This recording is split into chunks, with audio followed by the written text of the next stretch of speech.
So many of these young people are looking for release from the guilt they feel for things they say they witnessed or did in the name of war. Things that our unit did and things that the military did in Iraq, as far as killing civilians, sometimes indiscriminately, that kind of thing. Is that what your unit did?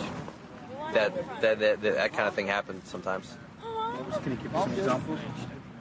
Well, for example, when IEDs would go off and prove the explosive devices by the side of the road, the instructions were, or the practice was, to basically shoot up the landscape, anything that moved, and that kind of thing would happen a lot. It happened, yes. My turning point was after I came home and watched like videotapes of me and how I was acting and how my friends were acting, and you know, it was real reflective to sit back and watch yourself saying those kinds of things, and you're like, in your heart, you know that it's not right. Videotapes that you and your comrades shot in Iraq of each other? Yeah. Just what, after during raids, after raids. I mean, every truck, somebody had a camera on it. I mean, everybody was videotaping this stuff all the time. Got pictures of Iraqi soldiers beating up civilians and, you know, that kind of stuff. So you were filming as Iraqi soldiers were beating up civilians? Oh, yeah. And it didn't bother you? You know, you get so into it. You're so submersed into it. That's your job. It's what you're here for. You know, so you just do your thing. But your job wasn't to go and beat up Iraqi civilians. Your job was to bring democracy, right? Wasn't it? I mean, that is the job. And I wasn't beaten up, and neither was any of the soldiers I was with doing anything. But yeah, I filmed it. I mean, what am I going to do? It's their police station. I mean, it's not my business. And they were laughing and joking as they did this? Oh, yeah. And you were laughing? Yeah, it's so, yeah. And you feel bad about that now? Or? Yeah. I do. I mean, we acted inhumane, and a lot of soldiers down there are very inhumane. From the outset, was there much consideration about the Iraqi people in your mind? Oh, no. I mean, that came later on, definitely. But, no, I wasn't concerned about them at all. Is that something of you personally, or was it something that was drilled into you by the military? I mean, that's why they call them Haji. I mean, you got to desensitize yourself from them. They're not people. They're animals. What upset you the most about the things that happened in Iraq? The total disregard for human life. I mean, I would have to say it was... I mean, you do what you do because at the time you feel like you need to, but then to watch it get kind of covered up and shoved under a rug and, you know, oh, that didn't happen. What kind of abuses were going on that you experienced? Well, I mean, I've seen innocent people being killed. IEDs go off and you just zap any farmer that's close to you.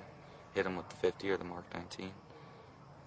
You know, those people are out there trying to make a living.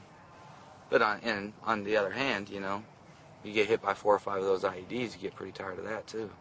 So, I don't know, overall, just the total disregard, how they basically jam into your head, this is Haji, this is Haji. You know, you totally take the human being out of it and make them a video game. Your superiors were doing that? Your commanders? Oh, yeah, of course. Yeah. Up to what level? I mean, everybody. I couldn't say that it was like anyone in Vietnam. Absolutely. Absolutely. I mean, yeah. And if you start looking at them as humans and stuff like that, well, God, how are you going to kill them? So. What was the story about them sometimes throwing spades off to make it look like if someone had been killed innocently, to make it look like they were trying to take an ID? How did that work? Our guys didn't do that, but the people that I came in with, we replaced them, and we were doing what's called a right seat ride.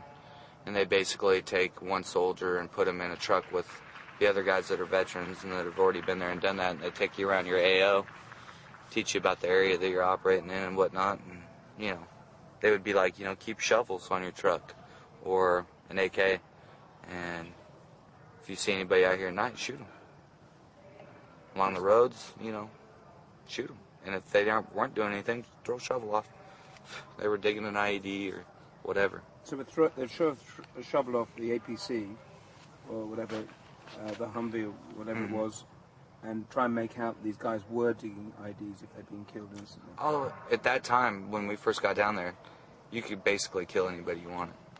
I mean, it was that easy. You didn't even have to get off and dig a hole or anything like that. All you had to do was have something there for a picture. You were driving down the road, 3 in the morning, there's a guy on the side of the road, shoot him, throw a shovel off. There you go. I mean, I had a personal experience after one of the talks that I did with a man. He came up to me after that, and he told me he was an Iraqi man. And he said that he was from the area around Balad, and I was stationed in Balad. And I just couldn't help it. Just all of a sudden, I hugged the guy. And I said that I was sorry, that I was so sorry. And I ended up crying right there to this perfect stranger. And he told me it was okay. You know, he told me it was okay. And that was redemption. That was redemption. And it was beautiful. And that's why we come here and do this.